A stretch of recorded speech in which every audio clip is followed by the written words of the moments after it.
Hello beautiful people! Happy Monday! Wala na pong ulan and Mr. Sun is up again. For today's vlog ay lalabas po kami ni Mami to buy cat foods at parang nagki-crave po ako ng McDo. Rain or shine ay gamit ko po ang aking Hello Kitty umbrella. Link in the comment section. And andito na po kami sa McDo and super excited po ako. Mommy ordered me my favorite fries and chicken nuggets. But there are a lot of customers today. Kaya medyo mabagal po ang servings. Kaya nag-wait na lang po ako. Medyo na boring. Na po ako at nagutom na.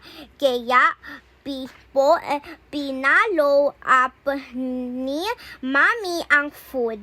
At ito na po, dumating na ang order namin. I'm super happy and excited kasi may toys din po ako at ang ice cream. Nabusog po ako at super. At ito po, pauwi na kami. Super mainit na naman po. But I enjoyed walking outside. Lagi ko niyaya si Mami.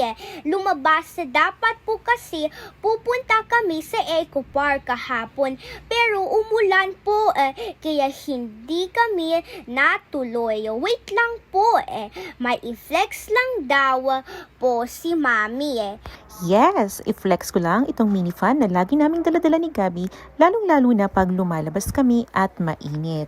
Ito ang Jisoo Life. Itong color pink na maliit ang kay Gabi, hanggang level 3 yung hangin nito. Ayan. At meron din niyang on and off button. Ayan, ang ganda. At magaan din yan, ang tagal malobat. Ito namang white, yung lagi kong daladala at gamit. Ito naman yung sa akin. Hanggang level 5 naman ang hangin nito.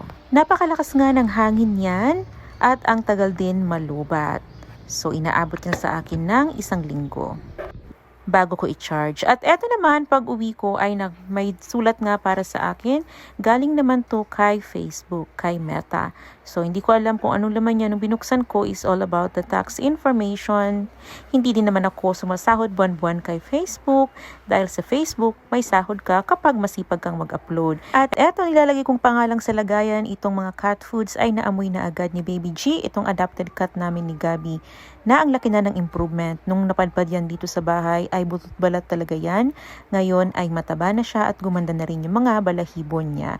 Pero yung isa naming pusa naman ang na-stress at ginagamot namin ngayon. So, eto na si Gabi pag uwi namin. Nag-aaral siyang mag-drawing. Ayan, nag-draw daw siya ng girl and boy.